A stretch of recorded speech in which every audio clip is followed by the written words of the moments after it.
না হলে তো আমার তো 1-1.5 মাসের ব্যাপার থাকে। হ্যাঁ, দুটো ট্রিপ ক্যান্সেল হয়ে গেল তো, যে কারণে তাড়াতাড়ি কাজ শেষ হয়ে গেল, চলে এলাম। ভালোই হলো, প্রত্যেকবার তোমার ট্রিপ ক্যান্সেল হয়ে যাক আর তুমি প্রত্যেকবার ঘরেই থাকো। আমারও কি তোকে ছাড়া থাকতে ভালো লাগে রে মা? সবাইকে তো কত কত জায়গায় দেখিয়ে বেড়াও, আর আমাকে কোথাও নিয়ে যাও না। সবাই বলে তোর বাবার এত বড় ট্যুর কোম্পানি আর তুই কোথাও যাস না। কারা বলে? আমার বন্ধুরা। তাদের বলো তোমার বাবা তোমাকে একদিন এত দূরে ঘুরতে নিয়ে যাবে, তারা সেটা কল্পনাও করতে পারবে না। সেই দিনটা যে কবে আসবে, আমার তো মনে হয় তুমি আমার বিয়ের দিনেও আমার সাথে থাকবে না। আমার তো যেই বাবা সেই মা, আর তুমিও যদি না থাকো তো। এটা কি তোমাকে কেউ বলেছে? কে কে? কেউ না তো, কেউ না।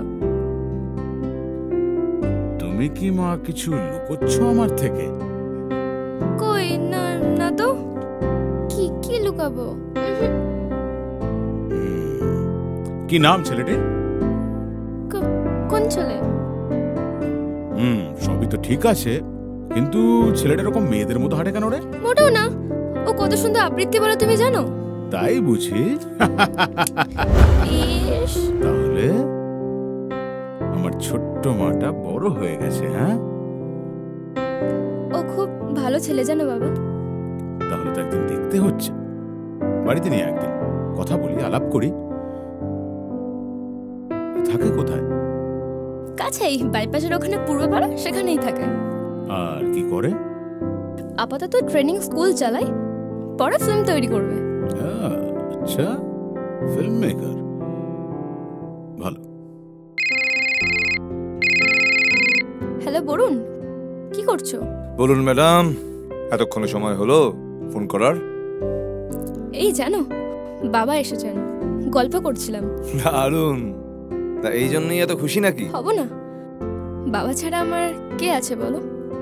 আচ্ছা, আমি তাহলে কেউ নেই, এই তো? ও, ফিলিং জেলাস? মোটেই না, বাবা যে কতটা দা আমার চেয়ে আর ভালো কে জানে। আচ্ছা, বাবার কথা শুনলেই তুমি এত দুঃখ পাও কেন বলো তো? বলবো, সব বলবো তোমায়। এই শোনো না, বাবা না তোমাকে দেখতে চেয়েছে। সর্বনাশ! কিসের সর্বনাশ? ভয় পাচ্ছো? একটু একটু। ভালো, একটু ভয় থাকা ভালো। আমার বাবার মতো ভালো মানুষ হয়ই না।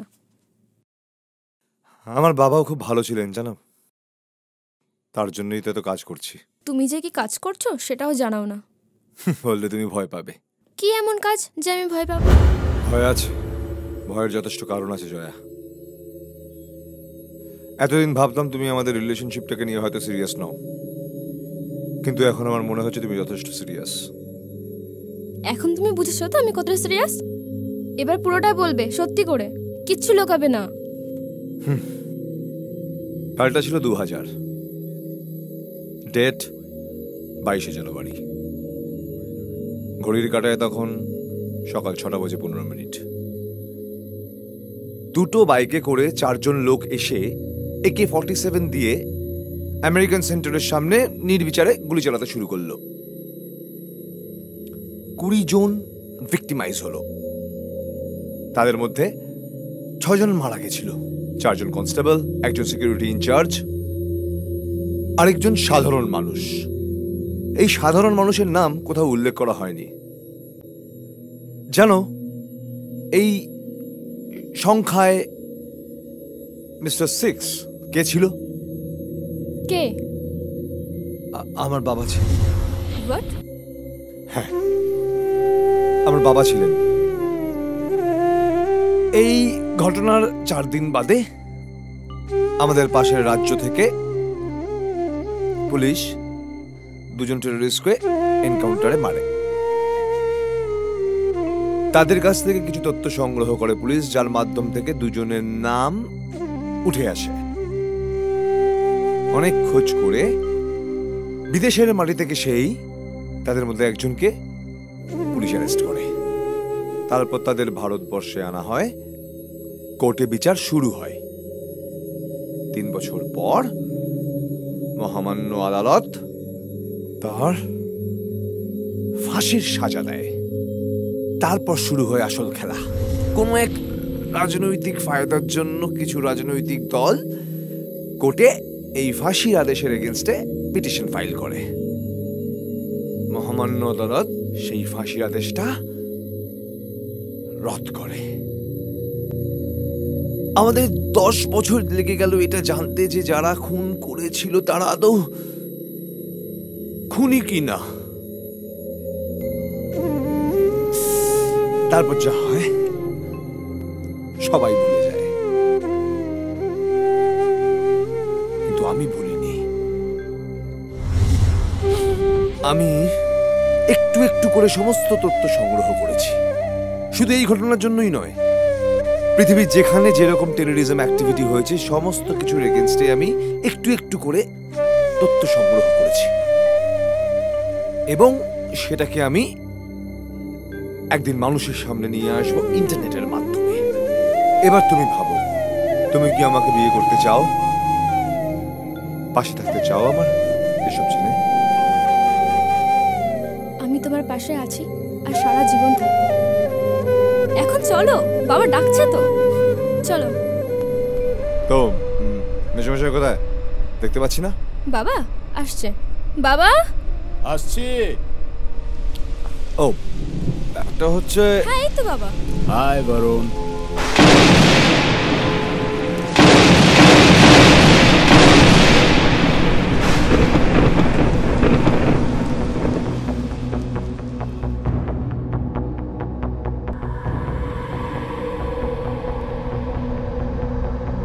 বরুণ, বরুণ কি হয়েছে তোমার? Please let me go, please. মানে? আমাকে যেতে দাও। মানেটা কি? মানে কিছু না, আমার এখন যেতে ইচ্ছে করছে। আরে আমি বাবা যাচ্ছি। ওয়েট করছে তোমার জন্য। তোমার বাবা ওয়েট করছে, করুক, তাতে আমার কিছু যায় আসে না। I want to go right now. আচ্ছা কি হয়েছে তোমার, খুলে বলো তো। দেখো, আমি বললে তুমি সহ্য করতে পারবে না, তাই জন্য ফোর্স করো না। শুধু এইটুকু জেনে রাখো যে তোমার এবং আমার সম্পর্ক হতে পারে না। কেন, তুমি কি ইয়ার কি করছো? আমি খুব সত্যি কথাটা বলছি। কি বলতে চাইছো খুলে বলো, আমি কিচ্ছু বুঝতে পারছি না।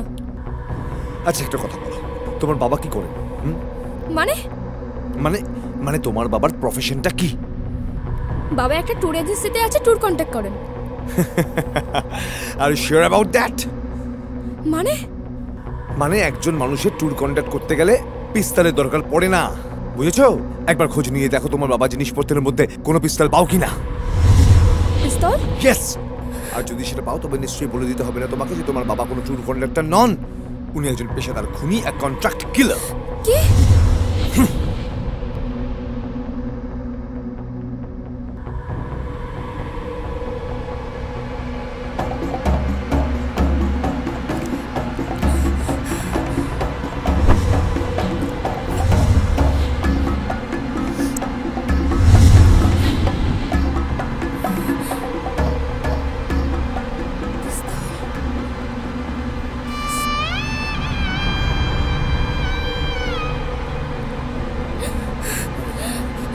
একদম আমার কাছে আসবে না। বাবু আমার কথা শোন না, আমার কথা শোন, একবার আমার কথা শোন না বাবু, একবার।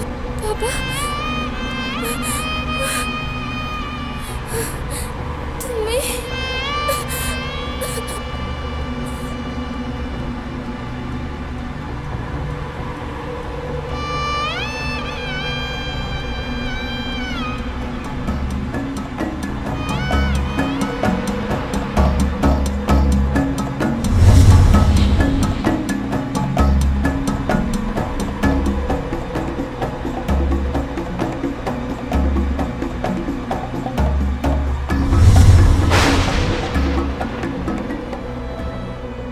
কষ্ট হচ্ছে বাবা? হাতটা খুলবেন প্লিজ। আমি জানি তোমার কষ্ট হচ্ছে, বিশ্বাস করো আমার কাছে আর কোনো উপায় ছিল না বাবা। যে মানুষ যে বৃত্তে চলাফেরা করে তার কাছ থেকে সেই সব কাজই এক্সপেক্টেড। হাতটা খুলুন। আজ যদি তুমি জয়ার ভালোবাসার মানুষ না হতে না, তোমাকে মেরে দিতে আমার 1 সেকেন্ডও সময় লাগতো না। শুধু এই কথাটার জন্য 1 সেকেন্ডও সময় লাগতো না। আপনি আর বলেনটা কি?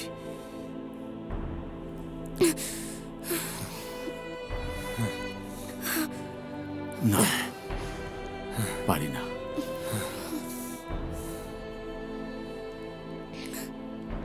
পারি না বরুণ। কেন পারি না জানো? কারণ জয়া তোমাকে ভালোবাসে, আর জয়াকে আমি ভালোবাসি। জয়া ছাড়া আর কেউ নেই আমার বরুণ। ওর জন্য আমি যে কোনো কিছু করতে পারি, আবার অনেক কিছু পারিও না। তার মানে আপনি কি বলতে চাইছেন? আপনি কি জয়ার জন্য ক্রিমিনাল হয়েছেন? না না বরুণ, আমি একবারও সে কথা বলছি না। জয়ার জন্য ক্রিমিনাল হইনি আমি। আমি কেন ক্রিমিনাল হয়েছিলাম সেই রিজনটা না হয় আমার সঙ্গেই ফিরে যাক। ওটা কারো জানার দরকার নেই, আমার সঙ্গেই শেষ হয়ে যাক। তবে এটুকু বলতে পারি যে আমি না লাইফের ডেড এন্ডে এসে দাঁড়িয়ে গেছি। দেওয়ালে পিঠ ঠেকে গেছে আমার। যে কোনো দিন, যে কোনো সময় আমার লাইফটা শেষ হয়ে যেতে পারে। আর আমি আমি আমি চলে গেলে পরে আমার মেয়েটা না একদম ভেসে যাবে। জয়াকে তো তুমি ভালোবাসো, তাই না? জানি না। তুমি এই কথা বলে কিন্তু জয়াকে হার্ট করছো না? তুমি ভালোবাসো না জয়াকে? বললাম তো আমি জানি না। আমি বলছি তুমি ভালোবাসো। নিজের কাছে সৎ থেকে বলো, ভালোবাসো না তুমি? হ্যাঁ বাসি। ব্যাস, এইটুকুই তো শোনার ছিল আমার। Thank you. আজ আমি জানি যে আমার অবর্তমানেও Jaya will be in safe hands. Best of luck my child. ভালো থাকিস মা, ভালো রাখিস।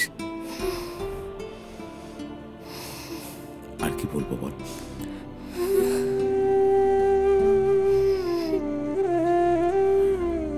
একটু বস তোরা, আমি ওই ঘর থেকে একটু ঘুরে আসছি একবার। আর হ্যাঁ, হাতে পায়ে যে ফাঁস দুটো আছে না, উল্টো দিকে প্রেসার দাও, খুলে যাবে।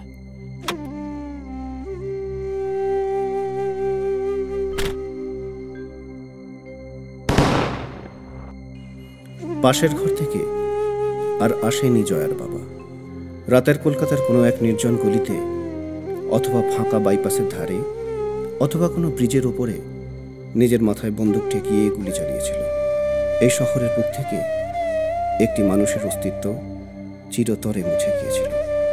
তখন সে ছিল না কোনো অ্যান্টি সোশ্যাল, ছিল না কোনো নৃশংস খুনি, ছিল না কোনো না মনুষ্য পদবাচ্য হীন কোনো জীব। সে ছিল শুধুমাত্র একজন বাবা।